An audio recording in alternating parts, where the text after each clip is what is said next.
Dicen que la venganza es un plato que se sirve frío. Yo aprendí que también puede servirse con una sonrisa, con paciencia y con la certeza de que quien te traicionó nunca verá venir lo que merece. Esta es mi historia, y créanme, valió cada lágrima, cada noche sin dormir, cada momento en que todos creyeron que estaba acabada. Porque cuando caí, aprendí algo que ellos nunca entenderán, que una mujer que toca fondo puede usar ese suelo para impulsarse más alto de lo que jamás estuvo. Hola mis queridos oyentes, que este jueves sea bendecido por Dios. Mira, si no estás sentado, siéntate porque la historia de hoy es impresionante. Antes de pasar a la historia de Ana, que está allá en Guadalajara, por favor comenta aquí de qué ciudad escuchas esta historia y la hora. Queremos saber cuál es el mejor momento para publicar los nuevos videos. Vayamos a la historia. Me llamo Ana Sofía Herrera. Tengo 44 años y nací y crecí en Guadalajara, Jalisco, en un barrio tradicional cerca de la glorieta de la Minerva, donde los domingos todavía huelen a birria y las tardes se llenan con el sonido de las campanas de la parroquia. Durante 20 años creí que mi vida era exactamente lo que debía ser. Un matrimonio sólido, una amistad verdadera y un negocio familiar que prometía un futuro seguro para mis hijos. Pero resulta que todo lo que construí con tanto esfuerzo estaba edificado sobre una mentira tan grande que cuando se derrumbó, casi me lleva con ella. Mi historia con Roberto comenzó cuando yo tenía 23 años. Nos conocimos en la universidad. Él estudiaba administración de empresas y yo contabilidad. Era guapo, ambicioso y tenía esa seguridad que a mí, en ese entonces tímida y reservada, me fascinaba. Nos casamos a los 2 años de noviazgo, con una boda tradicional en la Catedral de Guadalajara que mis padres organizaron con tanto amor que todavía me emociono al recordarlo. Roberto era el yerno perfecto, trabajador, respetuoso, con planes claros para el futuro. 5 años después de casarnos, con nuestros 2 hijos ya caminando y hablando, decidimos abrir nuestro propio negocio, una distribuidora de productos de limpieza para hoteles y restaurantes. Fue idea de Roberto, pero yo aporté el capital inicial que había ahorrado durante años trabajando en un despacho contable. Pusimos todo nuestro esfuerzo, todo nuestro tiempo, toda nuestra fe en ese proyecto. ¿Y funcionó? En menos de 10 años la empresa creció tanto que teníamos contratos con los mejores hoteles de la zona metropolitana. Pero aquí es donde entra la segunda protagonista de esta historia, Mariana, mi mejor amiga desde la secundaria. Mariana y yo éramos inseparables. Compartimos secretos de adolescentes, llantos por desamores, risas hasta que nos dolía el estómago. Cuando me casé, fue mi dama de honor. Cuando nacieron mis hijos, fue la primera en visitarme al hospital. Y cuando ella pasó por su divorcio hace 5 años, fue en mi casa donde encontró refugio. Roberto y yo la acogimos, la apoyamos, la ayudamos a levantarse cuando creía que ya no podía más. Mariana era como de la familia. Celebrábamos todas las Navidades juntos, todos los cumpleaños, todas las ocasiones especiales. Mis hijos la llamaban tía Mari y ella los adoraba. Era inteligente, carismática, con ese don de palabra que hace que todos confíen en ti. Por eso, cuando Roberto me propuso que la contratáramos en la empresa como encargada de ventas, no lo pensé 2 veces. Es de confianza, me dijo, y necesitamos a alguien que conozca nuestros valores. Tenía razón, o eso creí. Durante 3 años, Mariana trabajó en nuestra empresa, y lo hacía bien, debo admitirlo. Conseguía contratos, cerraba ventas, se relacionaba perfectamente con los clientes. Roberto y ella viajaban juntos a ferias comerciales, a reuniones con proveedores, a presentaciones con clientes potenciales. Yo me quedaba en la oficina, manejando la contabilidad, los números, la parte administrativa que siempre fue mi fuerte. Confiaba completamente en ellos. Eran las 2 personas más importantes de mi vida, además de mis hijos. ¿Por qué habría de dudar? Pero la vida tiene formas extrañas de mostrarte la verdad, y a veces esa verdad llega cuando menos lo esperas, de la forma más cruel posible. Todo comenzó a derrumbarse una tarde de marzo. Yo había ido al banco a resolver un problema con una transferencia que no cuadraba en nuestros estados de cuenta. Era algo rutinario, o al menos eso pensé. Pero cuando el ejecutivo comenzó a revisar el historial de movimientos, su expresión cambió. Señora Herrera, aquí hay varias transferencias grandes a una cuenta personal que no está registrada como proveedora. ¿Usted autorizó estos movimientos? Mi corazón comenzó a latir con fuerza. ¿Qué transferencias? Le pedí que me mostrara. Y ahí estaba. Durante los últimos 8 meses, se habían realizado transferencias por montos considerables a una cuenta que no reconocía. Todas autorizadas con la firma electrónica de Roberto. Todas realizadas en horarios cuando yo no estaba en la oficina. Sentí que el piso se abría bajo mis pies. Volví a la empresa con las manos temblando y el estómago revuelto. Roberto no estaba. Tampoco Mariana. Según la recepcionista, habían salido juntos a una reunión importante con un cliente en Zapopan. Fui directamente a la oficina de Roberto y comencé a revisar todo. Facturas, correos electrónicos, documentos, y entonces lo encontré. Un contrato de arrendamiento a nombre de Roberto. Un departamento en una zona residencial de Guadalajara que yo desconocía por completo. La dirección estaba ahí, clara como el día. No sé de dónde saqué la fuerza, pero tomé mis llaves y conduje hasta esa dirección. Era un edificio moderno en Puerta de Hierro, una zona cara, definitivamente fuera de nuestro presupuesto personal. Subí hasta el piso indicado con las piernas temblorosas. Toqué el timbre, nadie respondió, pero la puerta estaba entreabierta. La empujé despacio y entré. Lo que vi me quitó el aire. No era solo un departamento, era un hogar.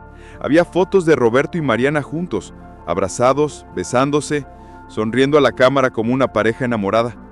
Ropa de ambos en el closet, artículos de tocador compartidos en el baño. Una vida paralela, completamente construida a mis espaldas, con mi dinero, con mi confianza, con mi amor mal depositado. Me senté en el sofá de ese lugar ajeno y lloré como no había llorado en toda mi vida. No solo por la traición de Roberto, eso ya era devastador, sino por Mariana, mi amiga, mi hermana de vida, la persona que conocía todos mis secretos, todas mis inseguridades, todos mis miedos. ¿Cuánto tiempo llevaban engañándome? ¿Cuántas veces me habían mirado a los ojos y mentido con descaro? ¿Cuántas veces se rieron de mí mientras yo trabajaba como una tonta para sostener el negocio que ellos estaban vaciando? Me quedé ahí no sé cuánto tiempo. Podría haber sido 1 hora, podrían haber sido 3. El tiempo perdió significado. Cuando finalmente me levanté, tomé mi teléfono y les envié un mensaje a ambos. Ya lo sé todo. Los espero en la casa a las 7 de la noche. Vengan juntos, ya que al parecer es así como les gusta hacer las cosas. Llegué a mi casa antes que ellos. Mis hijos estaban con mi mamá, gracias a Dios. Me senté en la sala, con la espalda recta y las manos sobre las rodillas, esperando. Y cuando llegaron, los dos juntos como había pedido, con caras de culpabilidad mal disimulada, no grité, no lloré, no los ataqué.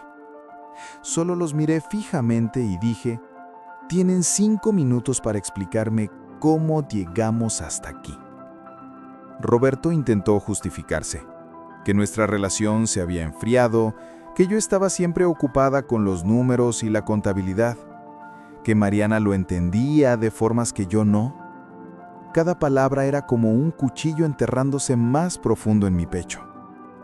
Mariana lloraba, pero sus lágrimas me parecieron vacías. Ana, lo siento tanto. Nunca quisimos que pasara. Simplemente sucedió. Nos enamoramos. ¿Cuánto tiempo? Pregunté con voz calmada que no reconocí como mía. Ellos se miraron entre sí. 2 años, admitió finalmente Roberto. 2 años. 732 días de mentiras, de engaños, de traiciones diarias, mientras yo confiaba ciegamente en ambos. Les pedí que se fueran esa misma noche. Roberto intentó resistirse alegando que la casa también era suya. Vete con tu amante al nido de amor que construiste con mi dinero, le dije. Mañana hablaremos con abogados. Cuando salieron, me derrumbé. Llamé a mi mamá y le pedí que se quedara con los niños un día más. Esa noche no dormí. Solo lloré, grité a las paredes vacías y sentí que mi vida entera había sido una mentira. Los días siguientes fueron un infierno. Mis padres se enteraron y mi papá quiso ir a buscar a Roberto para ajustar cuentas, pero lo detuve. Mis hijos, de 17 y 14 años, me preguntaban qué estaba pasando. Les conté una versión suavizada de la verdad, que papá y yo teníamos problemas serios, que necesitábamos tiempos separados. No tuve corazón para decirles que su padre me había traicionado con la mujer a quien ellos llamaban tía. Pero lo peor aún estaba por venir. Cuando finalmente me reuní con mi contador para revisar los estados financieros completos de la empresa, descubrí la magnitud real del engaño. No solo me habían traicionado emocionalmente, me habían robado. Durante esos 2 años, Roberto y Mariana habían desviado sistemáticamente dinero de la empresa. Transferencias a cuentas fantasma, facturas falsas de proveedores inexistentes, gastos inflados que nunca se destinaron al negocio, sino a sostener su vida secreta. El total era devastador, más de 3 millones de pesos, dinero que había salido de nuestra empresa, de nuestro patrimonio, del futuro de mis hijos. Y todo perfectamente orquestado para que yo, enfocada en la operación diaria, no me diera cuenta hasta que fuera demasiado tarde. Me derrumbé, completamente. Pasé semanas sin salir de mi habitación. Mis padres cuidaban de mis hijos mientras yo apenas podía levantarme de la cama. Había perdido todo. Mi matrimonio, mi mejor amiga, la estabilidad financiera que tanto me había costado construir. Y lo peor era que ellos seguían ahí afuera, viviendo su vida juntos, probablemente disfrutando el dinero que me habían robado. Fue mi hijo mayor, Diego, quien me sacó del pozo. Una tarde entró a mi habitación, se sentó en el borde de mi cama y me dijo: «Mamá, te necesito fuerte. Mi hermana te necesita fuerte. No puedes dejar que ellos te destruyan así. Tú eres más fuerte que esto». Tenía 17 años y una madurez que me partió el corazón. Ese día decidí algo. No iba a ser la víctima de esta historia. Iba a ser la protagonista de mi recuperación. Me levanté, literalmente. Me bañé, me arreglé, me miré al espejo y me prometí a mí misma que Roberto y Mariana no iban a salirse con la suya. Pero también entendí algo importante. Si actuaba con desesperación, con ira, con impulso, iba a perder. Necesitaba pensar como ellos habían pensado, con frialdad, con estrategia, con paciencia. Contraté al mejor abogado especializado en derecho mercantil que pude encontrar en Guadalajara.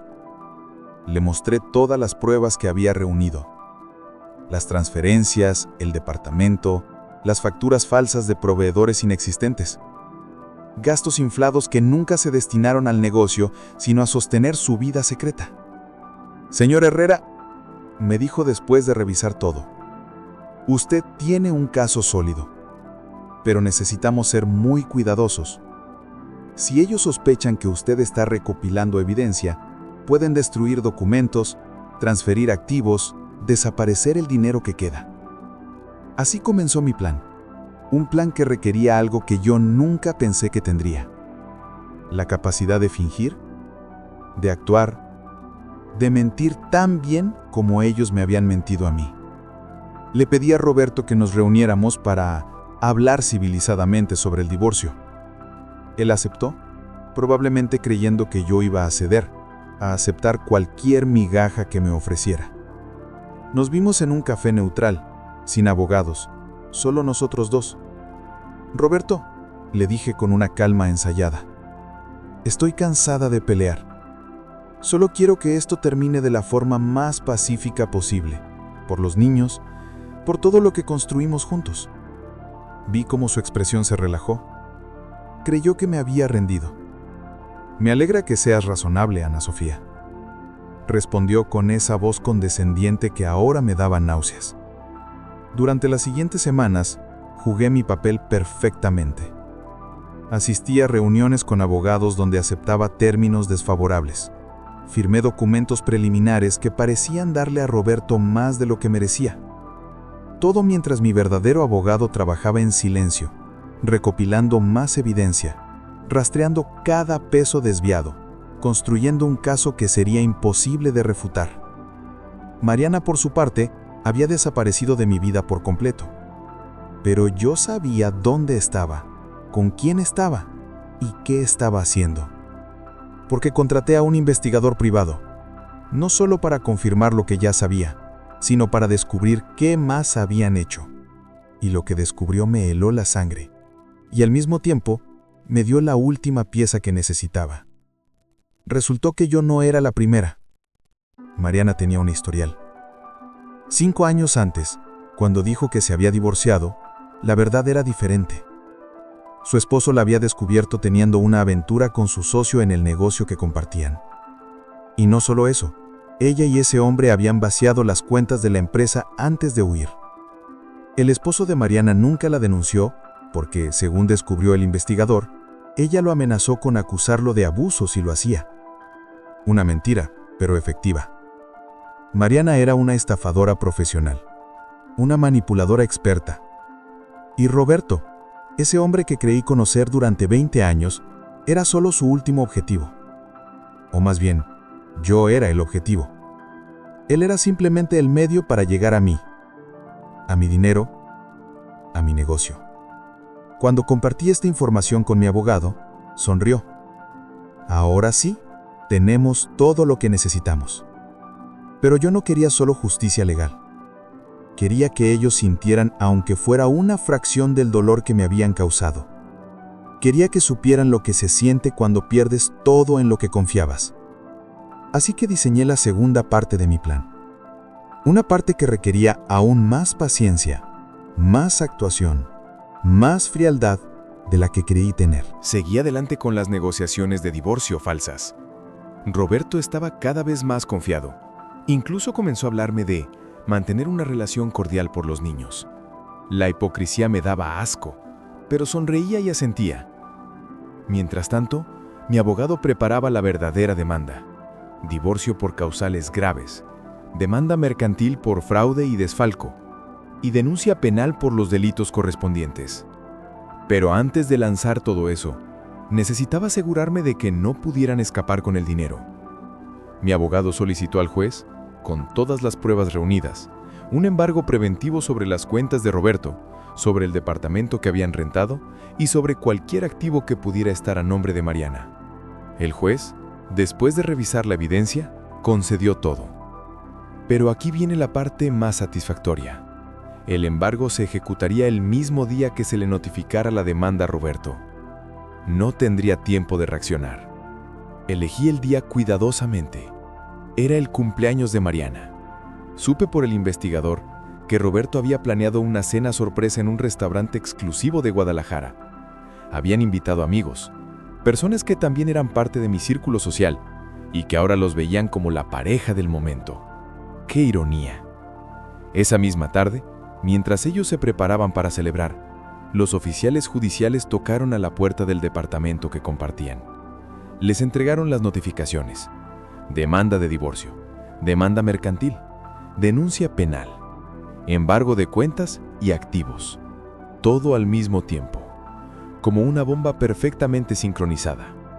Mi abogado me llamó para confirmar que todo se había ejecutado correctamente. Ya está hecho, señora Herrera. Ya no pueden mover nada. Colgué el teléfono y por primera vez en meses, sonreí. Una sonrisa genuina. No de felicidad, sino de justicia. De saber que finalmente había recuperado el control. Roberto me llamó esa misma noche, frenético. ¿Qué hiciste, Ana Sofía? ¿Qué demonios hiciste? Su voz ya no era la del hombre seguro que me había engañado. Era la de alguien que finalmente entendía que había subestimado a la persona equivocada. Hice lo que debía hacer desde el principio: proteger lo que es mío y lo que es de mis hijos. Ustedes jugaron y perdieron. Pero podemos arreglar esto, intentó negociar. Podemos llegar a un acuerdo. No tienes que llegar tan lejos. Me reí. Una risa amarga, pero liberadora. Llegar tan lejos. Roberto, ustedes fueron lejos cuando me robaron durante 2 años, cuando durmieron en mi cama, y luego se fueron a la suya. Cuando miraron a mis hijos a los ojos sabiendo que les estaban quitando su futuro, yo solo estoy recuperando lo que es mío. Mariana también intentó contactarme. Mensajes llorosos, llamadas que no contesté. Finalmente me envió un mensaje que decía: Ana, por favor perdóname. Cometí un error terrible, pero no merezco que me destruyas la vida así. Le respondí una sola vez. Yo tampoco merecía que me destruyeran la mía. Pero aquí estamos. Los siguientes meses fueron un torbellino legal. Audiencias, presentaciones de pruebas, testimonios. Mi abogado hizo un trabajo impecable. Las pruebas eran irrefutables. El dinero desviado, las facturas falsas, el departamento pagado con fondos de la empresa, todo estaba documentado hasta el último detalle. Roberto y Mariana contrataron abogados, por supuesto, pero no tenían defensa real. Los hechos hablaban por sí mismos. Durante ese tiempo, me enfoqué en reconstruir la empresa. Con la ayuda de mi contador y de un nuevo gerente de ventas, alguien con verdaderas referencias y experiencia comprobable, logramos estabilizar la operación. Perdimos algunos clientes, es cierto. El escándalo había llegado a oídos de muchos, pero también ganamos otros nuevos que valoraron mi honestidad y mi determinación. Mis hijos, aunque afectados por todo, comenzaron a ver a su madre de forma diferente. Ya no era la mujer que se había derrumbado en su cama. Era alguien que luchaba, que no se rendía, que enfrentaba las consecuencias de las acciones de otros con dignidad y fuerza. Diego me dijo una noche: Mamá, estoy orgulloso de ti. Sé que esto ha sido horrible, pero admiro cómo lo estás manejando. El día de la audiencia final del divorcio llegó 6 meses después de todo. Entré a esa sala con la cabeza en alto, bien vestida, bien preparada. Roberto llegó con su abogado, con una expresión derrotada que nunca le había visto. Mariana no estaba. Según me enteré después, había abandonado Guadalajara una vez que quedó claro que las cosas no iban a su favor. Cobarde hasta el final. El juez revisó todas las pruebas, escuchó los argumentos de ambas partes y finalmente dictó sentencia. Divorcio concedido, con causales graves. La custodia completa de los hijos para mí. Roberto tendría derecho a visitas supervisadas hasta que demostrara estabilidad emocional y financiera. En cuanto a lo financiero, el juez ordenó que Roberto me restituyera el dinero desviado. Como no tenía cómo pagarme de inmediato, sus activos serían embargados y vendidos para cubrir la deuda. Pero eso no fue todo. El caso penal siguió su curso. Meses después, tanto Roberto como Mariana fueron declarados culpables de fraude y desfalco. Roberto recibió una condena de 5 años de prisión, pero por ser primo delincuente y mostrar arrepentimiento, le dieron prisión domiciliaria con obligación de trabajar para pagar la restitución. Mariana, con su historial previo, que el investigador había descubierto, no tuvo tanta suerte. 3 años de prisión efectiva. Cuando me notificaron la sentencia final, no sentí triunfo, no sentí alegría. Sentí paz. Una paz extraña, diferente a cualquier cosa que hubiera experimentado antes. No era felicidad. Era el cierre de un capítulo doloroso. Era saber que había hecho lo correcto, no solo para mí, sino para mis hijos. La empresa comenzó a prosperar nuevamente. Sin las fugas de dinero, sin la toxicidad de las mentiras, el negocio floreció. Contraté más personal, expandimos a nuevas ciudades, y en menos de 2 años habíamos recuperado todo lo perdido e incluso superado nuestras cifras anteriores. Cada contrato nuevo, cada cliente satisfecho, cada depósito en la cuenta de la empresa era una pequeña victoria sobre aquellos que creyeron que podrían destruirme. Pero más allá del éxito financiero, lo más importante fue mi recuperación emocional.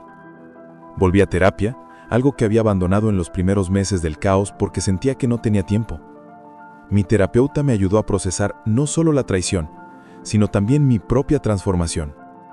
Ana Sofía, me dijo en una sesión, tú no buscaste venganza, buscaste justicia, y hay una diferencia enorme entre las dos. Esas palabras me hicieron reflexionar profundamente. ¿Había sido venganza lo que hice? ¿O simplemente me defendí? Creo que fue una mezcla de ambas, y he hecho las paces con eso. Porque sí, quería que sufrieran consecuencias. Quería que sintieran el peso de sus acciones. Pero también quería proteger a mis hijos, recuperar lo que era nuestro. y asegurarme de que nunca más alguien pudiera aprovecharse de mí de esa manera. Mis relaciones sociales también cambiaron. Muchas personas del círculo que compartíamos con Roberto y Mariana se alejaron. Algunos porque les incomodaba tomar partido. Otros porque, honestamente, nunca fueron verdaderos amigos. Pero también descubrí quiénes eran las personas genuinas en mi vida. Las que me llamaron para apoyarme sin juzgar. Las que me ofrecieron su hombro para llorar sin esperar nada a cambio. Esas amistades se fortalecieron de formas que nunca imaginé. Una de ellas fue Claudia, una compañera de la universidad con que había perdido contacto hacía años. Cuando se enteró de lo que había pasado, me buscó y me dijo: Ana Sofía, no voy a preguntarte cómo estás, porque es obvio que estás pasando por el infierno. Solo quiero que sepas que cuentas conmigo, para lo que sea. Esa amistad renacida fue un regalo inesperado en medio del dolor. Un año después de todo, Roberto pidió reunirse conmigo, no para hablar del pasado, sino sobre los niños. Acepté, pero solo en un lugar público y con mi abogado presente. Ya no confiaba en él ni un milímetro. Nos vimos en un café del centro de Guadalajara, en una tarde lluviosa de julio. Roberto había cambiado. Físicamente estaba más delgado, con ojeras profundas y una expresión cansada que envejece. Pero lo que más me impactó fue su actitud. Ya no había rastro de la arrogancia que siempre lo caracterizó. Ana Sofía, comenzó con voz quebrada. Sé que no tengo derecho a pedirte nada, pero quiero que sepas que estoy trabajando en mí mismo. Voy a terapia. Estoy pagando mi deuda, tanto legal como moralmente. Lo miré sin expresión. Me alegra que estés haciendo lo que deberías haber hecho hace años, pero eso no cambia nada entre nosotros. Él asintió. Lo sé. Solo quiero ser un mejor padre para Diego y para Sofía. Quiero que ellos no me odien para siempre. Entonces demuéstralo con acciones, no con palabras, porque de palabras ya tuve suficientes. Nos quedamos en silencio por un momento. Finalmente Roberto habló de nuevo. ¿Alguna vez podrás perdonarme? Me tomó un momento responder. Honestamente, Roberto, no lo sé. Quizá algún día, pero no será pronto. Y si sucede, será por mí, no por ti. Porque yo merezco la paz que viene con el perdón. Pero eso no significa que olvidaré, ni que volveré a confiar en ti. Esa conversación cerró algo en mí. Ya no sentía ira hacia él, solo una profunda tristeza por todo lo que pudo haber sido y nunca fue. Por los 20 años que pensé que eran una cosa y resultaron ser otra. Pero también gratitud, extrañamente, porque esa traición me mostró de qué estoy hecha. Me mostró que soy más fuerte de lo que jamás creí. En cuanto a Mariana, no volví a saber de ella directamente. Cumplió su condena y, según me contó alguien después, se mudó al norte del país, tratando de empezar de cero en un lugar donde nadie conociera su historia. Parte de mí sintió lástima por ella. Otra parte simplemente no sentía nada. Había dejado de ocupar espacio en mi mente y en mi corazón. Mis hijos se adaptaron eventualmente. Diego, ahora en la universidad estudiando ingeniería, me confesó un día que al principio estaba muy enojado conmigo por haber destruido a su padre, pero con el tiempo entendí que tú solo te defendiste, que él fue quien nos traicionó a todos, no solo a ti. Esas palabras valieron más que cualquier sentencia judicial. Sofía, mi hija menor, tuvo un camino más difícil. A los 14 años, la edad en que todo se siente con mayor intensidad, la separación de sus padres la afectó profundamente. Pasó por terapia, por momentos de rebeldía, por noches llorando en mi hombro preguntándose por qué su familia tenía que romperse. Le tomó tiempo entender que la familia no se rompió por el divorcio, sino por las acciones que llevaron a él. Con el tiempo ambos reconstruyeron su relación con su padre bajo nuevos términos. Visitas esporádicas, conversaciones sinceras donde Roberto finalmente admitió sus errores. No fue fácil, pero fue necesario. Porque al final, por muy mal padre que había sido como esposo, seguía siendo su papá. Y ellos merecían tener esa relación si así lo deseaban. 2 años después del inicio de esta pesadilla, me encontré en un momento inesperado. Una conferencia de mujeres empresarias en Guadalajara. Me habían invitado a compartir mi historia, No los detalles sórdidos, sino mi experiencia como empresaria que logró salvar su compañía en medio de una crisis personal profunda. Al principio dudé. ¿Realmente quería exponer mi vida así? ¿Volver a revivir todo frente a extraños? Pero acepté, porque me di cuenta que mi historia podía ayudar a otras mujeres que estuvieran pasando por algo similar, que estuvieran sintiendo que todo está perdido, que creyeran que la traición las definía. Subí al escenario ese día con las manos sudorosas y el corazón acelerado. Había como 200 mujeres en el auditorio. Comencé a hablar, con voz temblorosa al principio, pero que se fue fortaleciendo con cada palabra. Les conté mi historia, no con nombres ni detalles innecesarios, pero con la verdad emocional de lo que había vivido. Les hablé de la traición, de la caída, del momento en que toqué fondo. Pero sobre todo les hablé de la reconstrucción, de cómo decidí levantarme, de cómo la fuerza no viene de nunca caer, sino de levantarte cada vez que lo haces, de cómo la justicia, cuando se busca con inteligencia y paciencia, es posible, de cómo el dolor puede transformarse en poder si decides canalizarlo correctamente. Cuando terminé, el silencio en el auditorio era absoluto, un silencio denso, cargado de emoción, donde podía escucharse apenas la respiración contenida de 200 mujeres procesando cada palabra que acababan de escuchar. Entonces, una mujer comenzó a aplaudir, luego otra y otra, hasta que todas estaban de pie, aplaudiendo, muchas con lágrimas en los ojos. Después de la conferencia, decenas de mujeres se me acercaron, algunas para agradecerme, otras para compartir sus propias historias de traición y superación. Fue uno de los momentos más significativos de mi vida. Una mujer en particular me impactó. Se acercó tímidamente, con los ojos rojos de llorar. «Señora Herrera», me dijo, «yo estoy en medio de eso ahora mismo. Mi esposo me engañó con mi prima y yo no sé qué hacer. Me siento paralizada». La abracé. «Tómate tu tiempo para procesar. Llora todo lo que necesites llorar. Pero cuando estés vista, levántate.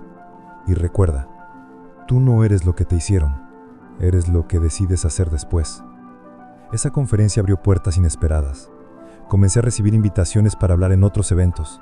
Me pidieron que escribiera artículos sobre resiliencia empresarial. Incluso un editorial me contactó para preguntarme si consideraría escribir un libro sobre mi experiencia. Todo eso era surrealista. Yo, la mujer que hace unos años no podía levantarse de la cama, ahora inspirando a otras. Pero lo más importante de todo esto no fue el reconocimiento externo. Fue el reconocimiento interno. Me miré al espejo un día y vi a una mujer diferente. Ya no era la Ana Sofía ingenua que confiaba ciegamente. Tampoco era la Ana Sofía rota que se había derrumbado. Era una versión nueva, más sabia, más fuerte, más consciente de su propio valor. Aprendí que la venganza, cuando se ejecuta correctamente, no es un acto de maldad, es un acto de justicia personal. Es recuperar tu poder. Es decirle al mundo, esto me hicieron, pero no me van a definir. Y sí, hubo satisfacción en ver que quienes me traicionaron enfrentaron consecuencias. No voy a mentir sobre eso. Pero la verdadera victoria no fue verlos caer. Fue verme a mí misma levantarme. Fue recuperar mi dignidad, mi paz, mi futuro. Fue entender que soy mucho más fuerte de lo que jamás creí y que nadie, absolutamente nadie, tiene el poder de destruirme a menos que yo se lo permita. Y ya no permito nada de eso. Nunca más. Ana, ¡qué historia! Muchas gracias por compartirla con nosotros. ¿Y qué te pareció la historia de Ana? ¿Tendrías la misma sangre fría? Comenta abajo. Suscríbete al canal y nos vemos mañana.